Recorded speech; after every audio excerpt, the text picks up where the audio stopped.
Folks, welcome back to another podcast. Tom and I are going to be talking today about customer testimonials online. What you need to do, the do's, the don'ts, what does a customer testimonial look like? Is it video? Is it written? Let's just jump right in here, Tom, and let's find out what should our listeners and viewers be looking for. And by the way, speaking of viewers and listeners, this was brought up by one of our viewers in the past to go over customer testimonials. So if you want us to review something, remember you can always send us an email at info@intuitivewebsites.com. So let's just jump right into this. Let's talk about testimonials, Tom. What is a testimonial? Well, we actually get quite often clients will ask us, and we hear from people about, how should I include testimonials on my website, or how should I include case studies or work we've done with other clients or customers. And the web is really taken off with this, and in fact social media is really driven by this as far as what will produce results for a company. And it's just important, I think, to understand that there are lots of myths and misconceptions around testimonials and customer reviews and how they work and where they're effective and where they're not effective. And so what I want to do in the podcast is talk about that a little bit and talk about it strategically. And I want to start by saying that there's really 4 types of testimonials or interactions that we hear about on the web. And here are the 4 most common. The first one is client list. So if you're putting a client list or a customer list of any kind on your website to show the kind of work you do, that's a form of getting a testimonial from a client, because you're basically using the client's name to help you market your business. So that's number 1, would be a client list. Number 2 would be testimonials that are written out for you that you include on your website, maybe with the customer's name or the customer's company or something like that. A third form of this is actual customer reviews, and we could call these customer or client reviews. And what they would be folks that are interacting with you on social media or on your website and reviewing products or services and talking about your business. So these are usually generated by the website user or by your customer or client or potential client. And then a final way to look at this is what we would call case studies, or some type of information about your history and work with customers or clients. And just to keep it simple, we'll call those case studies. So there's 4 types of ways of looking at testimonials or customer or client supports. And I think what's real important to note is that the most effective by far is the customer reviews, or when customers interact on their own with your website or with your social media, because those are very much legitimate and much more on target to what people want to see, whereas the other forms, client lists, testimonials online, and case studies, are created by you, by the company. And if they're created by you, then they're much more likely to be positive. And people know that they're going to see testimonials that are positive and that you created them. So because of that, there's less value in them. Well, let's There's talk more value in real reviews. Let's go back and let's talk about the other ones, because obviously there's customer reviews, but when we start looking at those other 3, the client lists, the testimonials, and the case studies, wouldn't it depend upon what type of business you had, whether you had an e-commerce store or whether you were a service-based business? Sometimes, if you have a niche market, you may not know, your target clientele may not know how you do things or how to interact with you or how do you work with customers. And I found many times personally, case studies are great, because I can go in there and go, they'll work with someone like me, and here's an example, and here's one example of a small business that this service-based organization worked with. Those really are helpful, I find personally. Customer reviews, not as much on a service-based business, because then you're dealing with things like Angie's List, which is I think like a handyman service type listing service, a Yelp, which obviously works really well. A Yelp works great when you're dealing with dining. I find I use that all the time. Mm-hmm. But when you're looking at a service-based business like Intuitive Websites, take a look at that. From that example, if you look at what we're doing, if we have a case study, and this is what we've done with a large format client. Let's say we have a medical client, we're looking at the medical client saying, okay, well, this is what we've done, and this is how we can utilize different ways of marketing using internet marketing for our medical client. Well, then let's flip over here and say, let's look at a real estate agent, and what can we do with a real estate agent, and here's what we can do with e-commerce. And so there's different ways to look at it, and I think case studies are really, really effective with that. Now, if we can bundle case studies with those customer reviews, and I like to think from a service-based business, it's almost a testimonial / customer review. Right. And that would be something there. What, Tom, do you find is most effective, what you've seen? Well, I think that you make a good point here, and I'd like to divide companies into 4 categories. One is whether you're a B2B or B2C. That's the first 2 categories. Business to consumer or business to business. Right. And then the second category would be whether you have services or products or combinations of both. So based on how you set yourself up, you're going to have different variations of testimonials. And it seems to me that if you're more on the B2C side and you're working with a wider marketplace and you have products that are easy and tangible to review, then customer reviews are going to be even more powerful. If you're more on the B2B side and more service, like what we are, then case studies are going to be more important. But however you can supplement and support any testimonials you do with actual live customer-client interactions, that's the most powerful way to go in all 4 categories. I think that what tends to happen is, folks that are in one area, for example, if you're, let's say, a B2C service company, you may not use customer reviews because service is intangible. And somebody can have a bad day and get bad service, and then their reviews are horrible. But I think the mistake that we see our clients make that you want to avoid, regardless of what business you're in, is that testimonials alone will work, right? That testimonials have some kind of magic effect that are going to get results for you. They don't. They have to work in complement with the rest of your website, with the rest of your content and your strategy overall. They really, in a lot of ways, are just a nice-to-have support to that.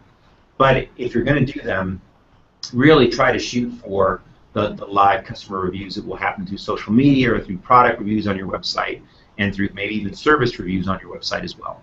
Well, you bring an interesting point up. Talk about testimonials. Testimonials, too, let's not forget the celebrity endorsement. That's something that goes a long way. If there's somebody who's respected in the industry that you happen to be working in or supplying services to, and we're talking like more on a service-based end, if you have somebody who is knowledgeable, you have somebody who is a doctor, somebody who can say, hey, these guys are awesome.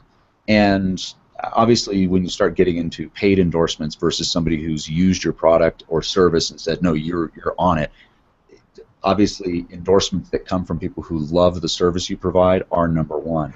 Because obviously when you start getting into paid endorsements and celebrity endorsements, you're looking at not only an outlay of cash, but it's very, very clear. You have to write on there from a legal standpoint. You have to say, hey, we have a celebrity endorsement here, that they're getting paid to do that.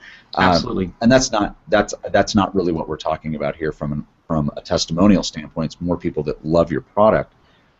That's something to really look at there. Is if you can find somebody who's a celebrity, if the mayor of your city uses your product or service and you can get them to say, yeah, I use them, they're great.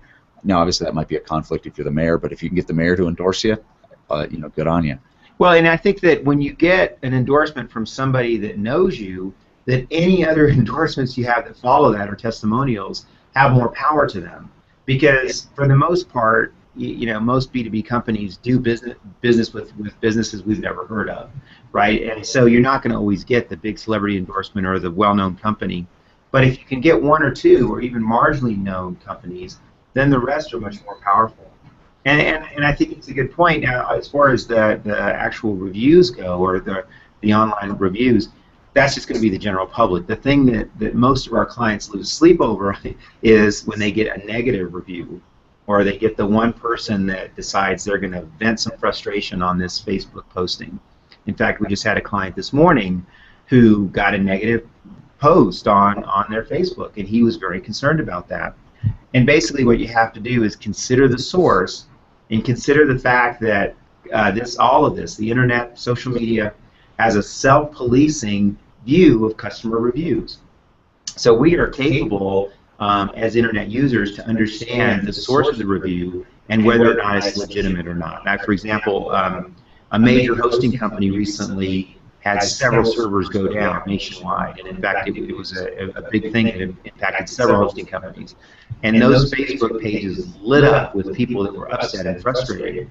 That is a much more expected and organic response from customer reviews than the one solo person that will go in and post some negative comments. And I think that, those hosting companies, when they went down, they are going to lose people. I mean, that's just going to happen. When they have downtime, they will lose customers.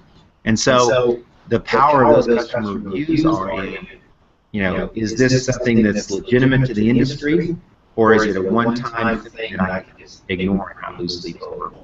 You mentioned when somebody has, like the client this morning that had the negative Facebook post, one great thing with social media is it actually becomes an opportunity. It does, becomes an opportunity for you to reach out and fix it. If not fix it, but have a conversation publicly with this person who happens to be upset with your product or service. And you have an opportunity to say, how do we fix this? Is it legitimate? Is it, what ways do you have to do it? But you can publicly show everyone that's out there in social media that, hey, if we have an issue, we're going to step in and we're going to acknowledge it and we're going to fix it and make it right. We're going to put in the structures in place to be able to have it be successful for everybody. It's a good point, because if you look right now at what happens with people that interact with the internet, is that the community itself will also fix it.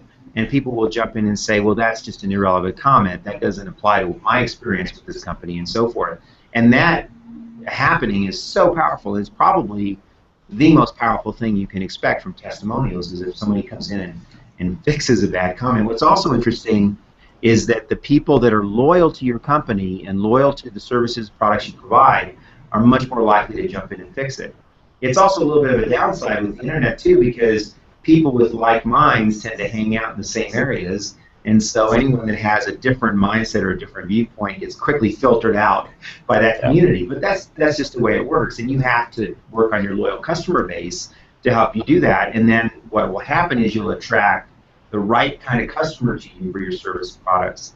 And that's really, in a nutshell, the best way to use testimonials and feedback from your clients and customers. I have one last thing before we wrap up here, Tom. What are your thoughts on people that do product reviews online? I mean, there are a lot of YouTube channels that are completely dedicated to product reviews. I know one of them is EvanTube HD. My son loves it. All he'll do, my son's 8, he'll just sit and he will watch EvanTube all day long. And now this is another kid about his same age named Evan that does product reviews, does reviews of going to Legoland, whatever happens to be. He'll sit there and say, here's a brand new Lego set that I got, and it's awesome, and I'm going to build it. And they have a little time lapse, and he talks about it. He says it's from ages 8 to 12, and this is perfect, and it's fun, and it has these cool guys. What do you think about product reviews like that, where you have somebody who is not associated with the company, but may have they may have been given a Lego set, especially with EvanTube, that has enough views, has enough push on YouTube to be able to receive free product for reviews. Yes. It's a little different than going to the Lego store and purchasing something and saying, I'm going to review it now. What are your thoughts on those folks and utilizing maybe, I don't want to say YouTube celebrities, but YouTube celebrities to do customer reviews or product reviews online that aren't associated with your company? Oh, I think it's a great thing, and I would put it under the listing of celebrity endorsements. And in fact, if you get a positive review from them, I would ask to include that on your website. If you get a negative review from them, try to go fix whatever the negative review was about, and ask them again to look at it again and see if it's been improved. But I would put that somewhat under celebrity endorsements. I would also put it under a category of referrals, or referrals to your website from other websites, because just having a link to your website from other websites is a form of an endorsement or a testimonial as well. And I think it's important to realize too that there are companies out there that will do fake product reviews or fake listings or fake testimonials, and they'll try to gather that stuff, and just don't do that, because Google is looking out for that kind of thing, and you don't want to get a penalty from Google or get in trouble for them for being listed as a spammer or for listing fake product reviews or fake reviews or testimonials on your Google Plus page or your social media. Keep it legit and make it 100% up front. And I think what you'll find if you do that, you'll get excellent results. And really, the challenge should be in developing a web strategy and services and products that are excellent. That's your that's the difficult part. Then reaching out to people and just asking for the endorsements and setting up a system so those endorsements and testimonials can flow through. And if you do that, the web, is wide open for that kind of thing, and it's an excellent way to market your company. Tom, any additional action items for our viewers and listeners this time around? Well, yeah, I think that you want to develop a client list. You want to go out and get testimonials from clients that you might have to help them write them, and then get those on your website, sprinkle them out throughout the website. You want to have a process in your website so people can give you feedback on your products if you're e-commerce, if you're a service-based company, on your services through social media or maybe even on your website. And I think if you're a service-based company, definitely look at case studies. And if you're a high-end product company where you're selling products that are expensive, case studies work well for that as well, and you can put those right in your product listings. This all needs to be then incorporated with your regular website content, your blog postings, and so forth, and part of your content marketing and social media plan. And I would look to try to post new content and get testimonials and that's this kind of thing weekly if possible, but at the most monthly. And if you do that, you're going to be well on your way to getting results from your website. Wonderful. Thanks so much, Tom. And folks, like I said before, is if you want us to review a certain subject or something that you're interested in, send us an email at info@intuitivewebsites.com and we will get that included. Thank you so much for joining us again.